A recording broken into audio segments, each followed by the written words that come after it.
Our next presenter is Erika Deeman, who I remember, I think I met her first at Pier 24, and then she was working at Gassers. And then she was in a studio at on Minnesota Street and showing work all over, and was the first artist who had a residency at the St. Joseph Art Society. And so I'll let you introduce the rest of yourself and let's see your work. Thank you. Thank you. Thanks, Lewis. Hi, everyone again. Okay, let me just work out how to share this. So you should, down at the bottom, you should see, say share screen. Oh, yeah, here we go. Yeah. Do you see it down at the bottom? Yes, and here we go. Let's share it. So there you go. Can, yes, that's you. See me now. There we go. Okay, so let me just see if I can do this. Okay, so what I thought I'd do today is share two projects that are like personal projects, my fine art photography, and then a project that I shot, which was a commercial editorial work for the New York Times for the 1619 project. So as I mentioned, here we go. I moved to the States about 9 years ago, and I kind of pretty much left my life in the UK. I was an advertising account director, shuffling paper around my desk, and just kind of worked out that I needed to expand myself, and there was something more fulfilling that I could do, and hopefully have some sort of impact, kind of making something. And so I enrolled in school in San Francisco. I met the love of my life here, which was also, I mean, the reason I'm here, I would say, is probably more for love than it necessarily is for photography. But photography in this city, it's such an amazing, has such an amazing community, and I quickly learned that I'd actually chosen the right place to be. I was, when you come to a new city, I was nervous to go to a big city. I was nervous to kind of embark on a learning experience, in my home city, which was London at the time. New York also felt a bit daunting as well, but San Francisco felt that it could be manageable. And yet here I am in this wonderful community surrounded by all of these wonderful photographers. So it's amazing how intuition can kind of lead you to be in the right place. And so I began making this project, which is called Silhouettes, so you can see it on screen, in 2013, and it kind of coincided really with this realization and this feeling of difference. And at the time I couldn't quite put my finger on it, and there were so many kind of cultural differences between living in the UK, living in the United States, being a Black person in both places. And I really felt like I was beginning to kind of learn the system at the time, and I had all of these questions and kind of difficult experiences that I really couldn't articulate and put my finger on. And so I began making this work in some ways as a response to that. And I wanted to really think about ways of seeing, and I see a lot of my work as this kind of conceptual document. Some of it is, it is rooted in this connection, rooted in community and kind of building, understanding and sharing, but also I think conceptually about what the portrait has meant, what it's meant for people of color, and ways of seeing and the intensity of the gaze, and how photography, has been predominantly a white medium, and what it means to kind of be seen through this different lens, but also understanding the kind of the whole history of that. And so, Is that because of the UK versus US version, or is that like, because there are different experiences? So yeah, I think so. I think when I think of racism, I think racism exists everywhere.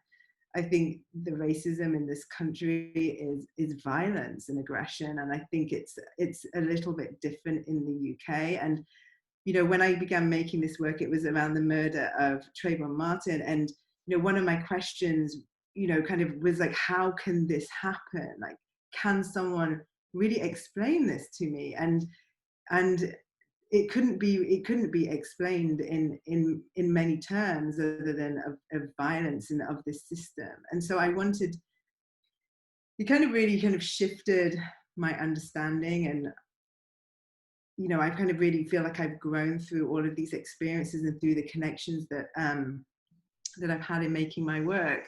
And so I began like researching, you know, the portrait and the power of the face, and kind of really thinking about the systems that have been created in order for us to see and understand people, and how in many ways we kind of put ourselves within a person and we try and understand what a person's kind of, what somebody means through their face, through this image.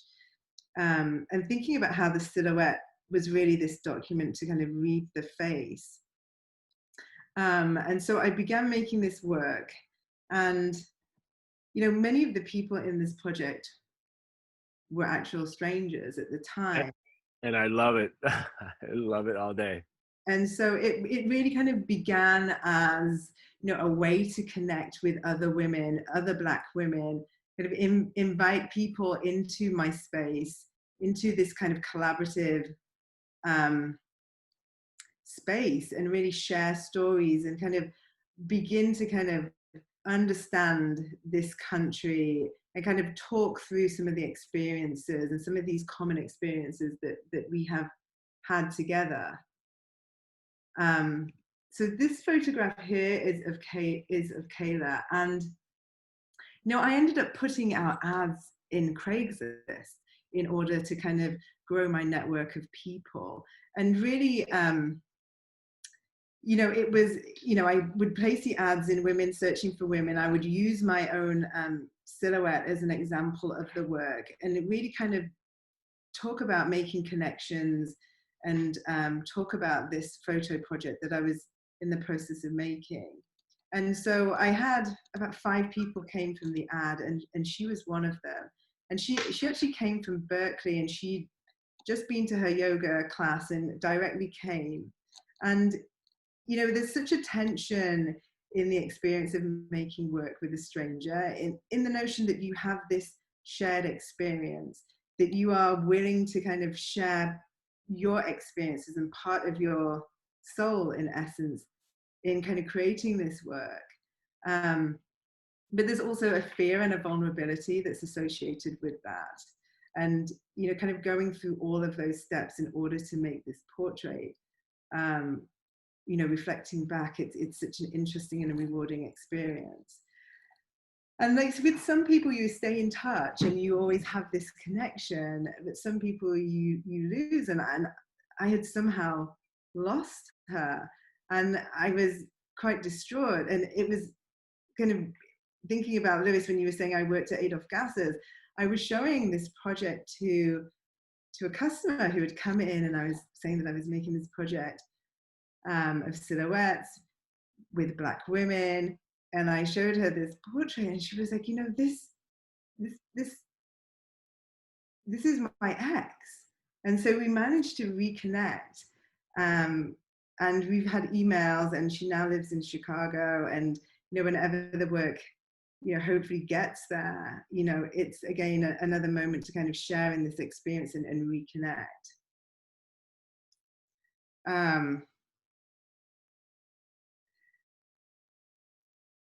And this is Tashia.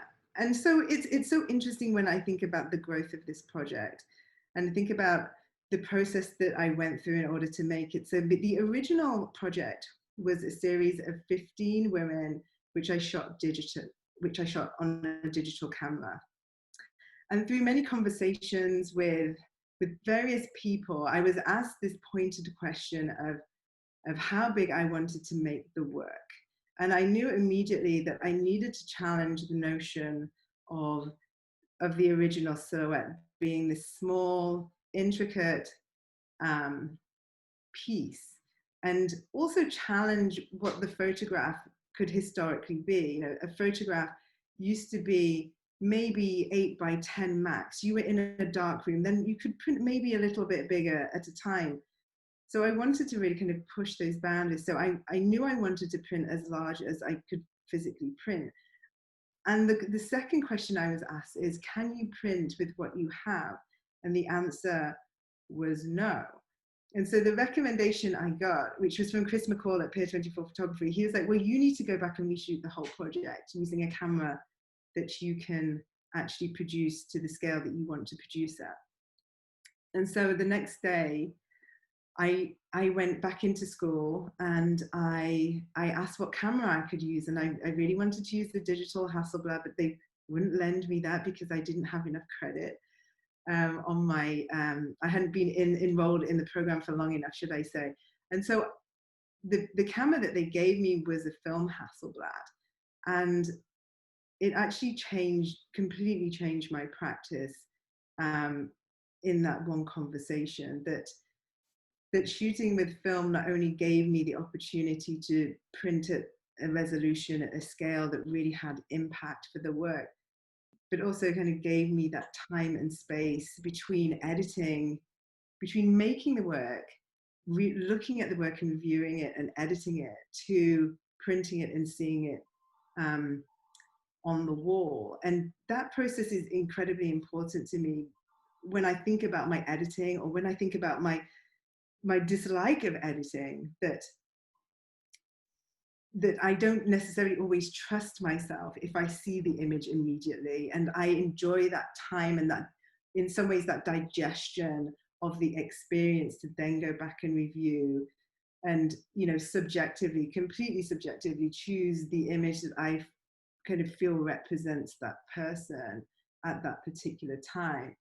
And so this Tashia was so generous with her time, because she actually came back to me and sat for me for the digital version and for the film version. And what I really love about her is her creativity, and how when I look at the two images, I can see this difference, the difference in her hair. You know, I don't know if you can see on the screen, but you can see the blonde highlight that kind of runs through the crown of her head. And you know, I just really just enjoy these small differences. You know, the highlight under her eye, the highlight that's in her eye, and this statuesque feeling that there is this transfiguration of her in many ways. I really enjoy that. And, you know, she's such a visionary. She's a, you know, fashionista. She's a New Yorker. She's there kind of making herself known in New York. And I'm just so proud to call her a friend and have her in this project. And when I showed the work in New York, she came and saw herself, which again is another rewarding experience, that we can have this moment of creation together in the studio, and then we can come back together and bear witness to it when we see it and stand next to it on the wall, and kind of thinking about that circle, really, that completion.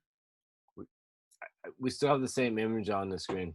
Sorry. Yes. Okay, here we go. So yep. The series is a series of, can you see this image here now? Yep. Yeah, you can see the grid layout. Yeah. Yes, we see it. We can see it. Okay, wonderful. So the series I edited into 30 portraits, which there's no real conceptual reason. I actually have more images from the time, but 30 intuitively just felt like a good number. And, you know, thinking about the work, you know, I really kind of gained access and this privilege of sharing with not only young women who I was connected with through school, or strangers that I met kind of in my travels in San Francisco, but to older women, to older members of the Black community, and really to kind of have that wisdom and nurturing experience with these women who had obviously kind of lived through, you know, completely different times, and kind of really granted me the space to kind of talk and learn about the experiences that I was going through. I should mention that the scale of the work is 45 inches by 45 inches. And hopefully you can tell that the work is in color. And kind of going back to that conversation about scale, you know, I've been really strict in editing the work and scaling the work. So the edition is 5. and the scale is one size only. And, you know, to me, the scale really represents the importance of being able to see these women and to kind of have this respect and presence. And it's really interesting because I was talking to a gallerist and he was saying, you know, you're really going to have to edit 3 different sizes for your next project. And I was like, you know, this is just not going to happen. You know, for me, this is how I want the work to be seen. And I think it's important. And I think it's another reason why, you know, I haven't published any photo books is I'm concerned and challenged by how to kind of replicate scale within a book and for it not to lose the power of kind of seeing the work on the wall. And color as well also is important.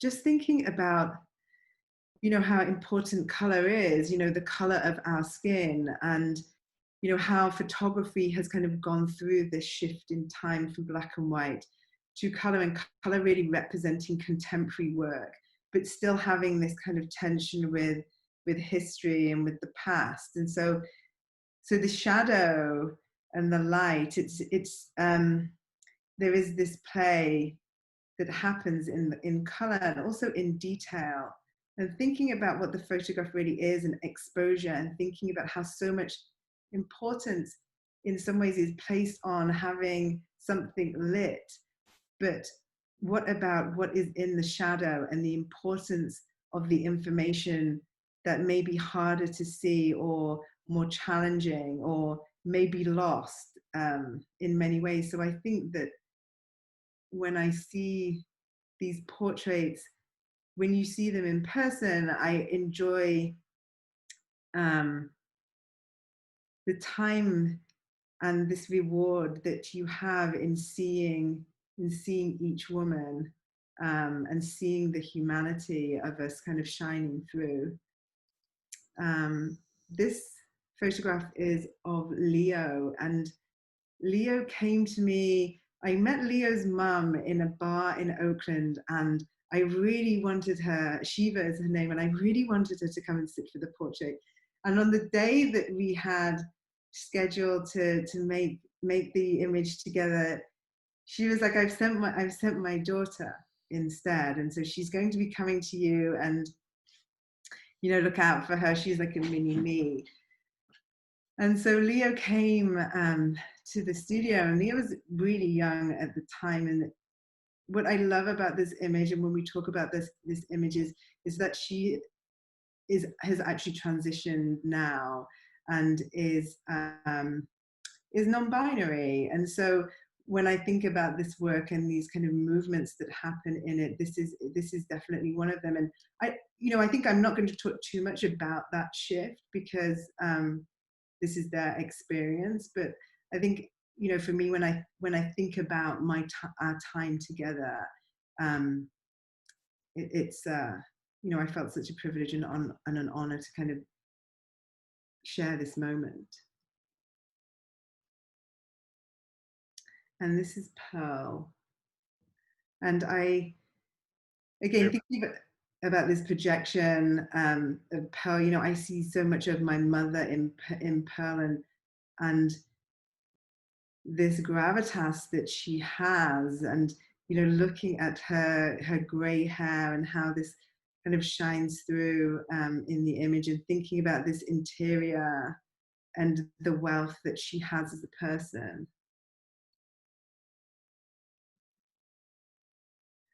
And this is Jamaica. And, you know, the highlights of her hair, you know, and again, and Jamaica was another person that I lost and then reconnected with. You know, I found out that she had moved to Jamaica, and through the powers of social media, we found each other again. And it's, you know, it's for me, I feel like I have like dots around me, and, you know, I keep an eye on where everyone is, how everyone is doing. And it's such a community building exercise for me, the work that I make. And then this is Julia.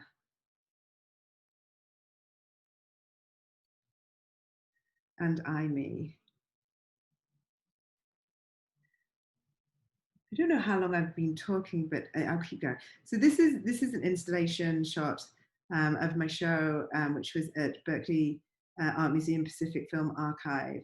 And it was the first time that all 30 images were presented together. And it was such a powerful moment for me personally to kind of have this space and be able to kind of share these women and kind of share this community that we had built together, and to have all of the feedback that I got in terms of being able to walk into this space and to see only Black women in this space.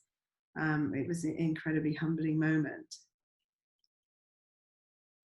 And so when I kind of put the work out into the world as well, I am quite strict about how it's seen. So I make sure that the framing is exactly the same for every piece.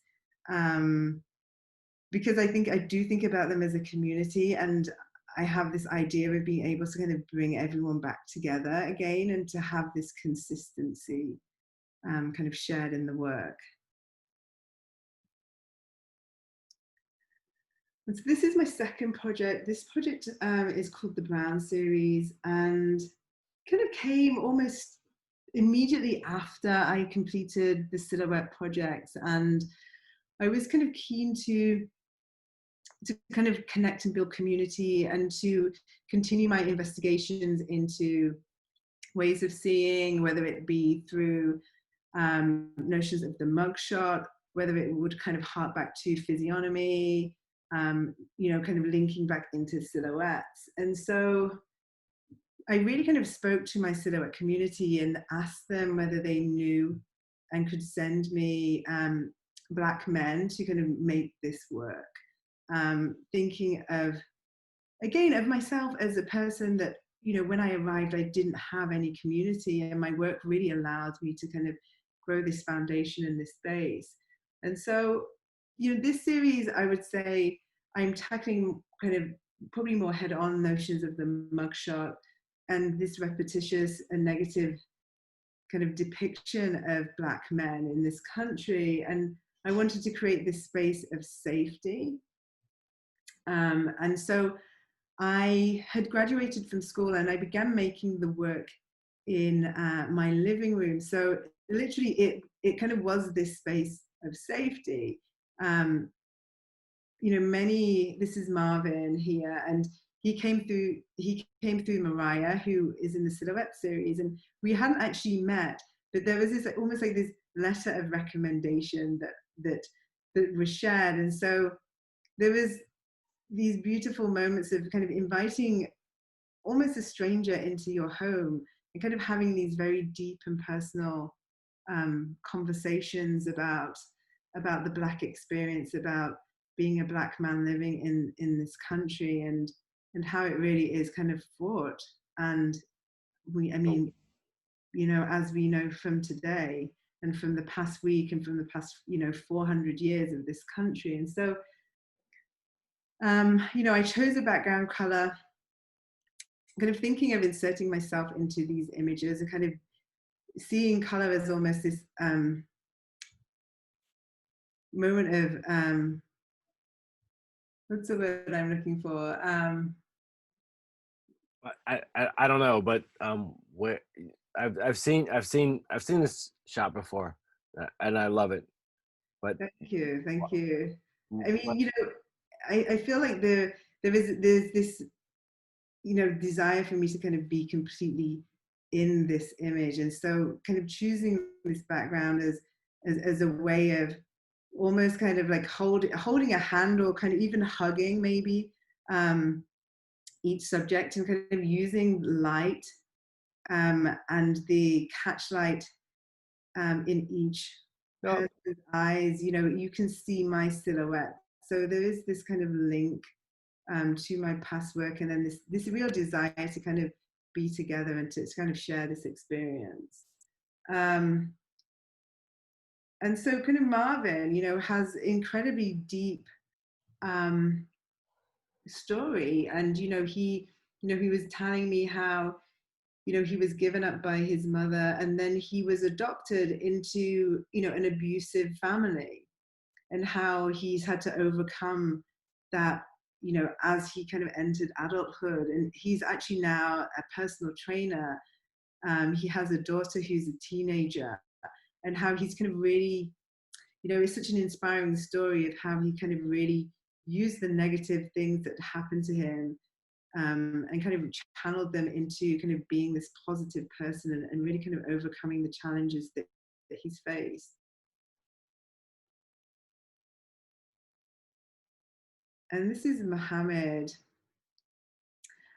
And I guess one of the things I should talk about is kind of in the process of making the portrait is kind of what are the steps that I go through in terms of kind of making myself comfortable, making my collaborators comfortable. And so for me, even with the setup, is really to kind of not have a directness when we first meet to making the work, to kind of use time as a friend, and to kind of have a softer introduction to kind of being in front of the lens, which in many ways is intimidating. But when I reflect back, I kind of feel that I am being seen as much as I am seeing. And so maybe it is a calming of both of our nerves, but you know, I would never ask anyone to sit in the chair. I call it the chair, in the chair until we've probably been talking for maybe 30 to 45 minutes at least. I think that water and an offering of drink is such a great softener, or even food, or even, you know, in some cases alcohol has been shared in order to calm down. You know, sharing of music as well really kind of eases any tension, and I think, you know, introduces us to some of the deeper conversations that I really want to get into when we're kind of sharing this experience of making a photograph together. Can you talk about that? Say that again. Can you talk about that? This, you know, Sure. I mean, you know, I really want to kind of understand, or to hear people's stories, essentially, to kind of find out what people have faced to become who they are today. I think one of the roles in making portraits is to kind of have an understanding, you know, is it to have an empathy as well, to have a feeling of shared humanity. And I think as Black people, we understand that we are connected, that even though I am from Nottingham in England, we have this diasporic connection, and that we can share that with each other, and yet at the same time we can have vastly different experiences, but we can share that in community, and feel safe in sharing that. And so, you know, some of the conversations that we had were about aggression, were about violence, were about moments of like fearing for your life. One of the photographs that I don't actually have the photo here, but my friend Jonathan, and he's one of the people who was actually a friend at the time of making the portrait. You know, he's from London, and you know, he lived here for 5 years, and we would talk about these differences and talk about the experience of him having a light shone in his face. So that because the photo you're showing right now looks like my cousin from Jersey, on the bad side of my cousin from Jersey. Okay, well, I mean, his name's Mohammed, so is that him? No, it's okay. I'm not naming anybody. So. Okay. Well, Erika, yes. maybe another minute or two. Oh, okay. Let me. Okay, I'm gonna. Yeah. I'm gonna kind of go through this. Sorry, I feel like I was going really fast, but I'm actually not going very fast. Okay, so more portraits. Oh, that looks like my other cousin too. And then this, so these are some installation shots of the work. This was an installation shot at San Jose Museum, San Jose Institute of Contemporary Art. I apologize. It was very enjoyable. So getting to the 1619 project, I wanted to talk to you about this because it had such a profound kind of experience. You know, it has kind of shaped me and molded me in ways that I never thought or imagined, by kind of spending 2 days in the presence of these objects. And I still think about my body being in front of these objects. God damn it. Almost daily. And so, you know, I can just quickly tell you about the project, which I was invited, you know, through email to kind of make these images. We had a wonderful collaborative conversation, me mainly being very concerned about not making any of the objects look beautiful or look like catalog. I really wanted to kind of communicate the menace and the violence of all of these objects through light. And so we came to an agreement that we would have to, you know, have this shadow and have to have this weight for all of the images. And, you know, it was exciting to be able to have input into the items that were chosen as well for the project. And so when I was originally sent the list contained all items that for me were very oppressive. And I know that there were items of resistance, and I wanted to have images of those and to have stories of resistance in this narrative, in the images that I made with them. And so we included a basket, which I will show you. This is an iron ballast block, which was used to weight a ship which contained enslaved people, which was coming from Mozambique in 1794, and it sank. The ship sank near Cape Town, and this is what was excavated from that ship. These are some children's iron shackles. They're dated from, you know, before 1680. I can't tell you how small these shackles were, and how heartbreaking it was to kind of be in the presence of this. And you probably, I don't know if you can see in the photograph, but the roughness of the metal would have cut into skin, and, you know, just the pure evil of this item. I will never lose kind of being that feeling of kind of this evil object. I can. This is a basket that was included, and really to kind of show the workmanship and the skill of the enslaved people that made it, and to kind of really highlight that skills were kind of brought over, and this was really kind of holding a moment where, you know, old traditions could be held on to, and that this was just a way to kind of see and get through these difficult times. This is a daguerreotype of Rhoda Phillips, and honestly, I had a sleepless night about technically making this photograph. I was like, how am I going to be able to not get the reflection? But I flew in my assistant, Jazz, who I went to school with.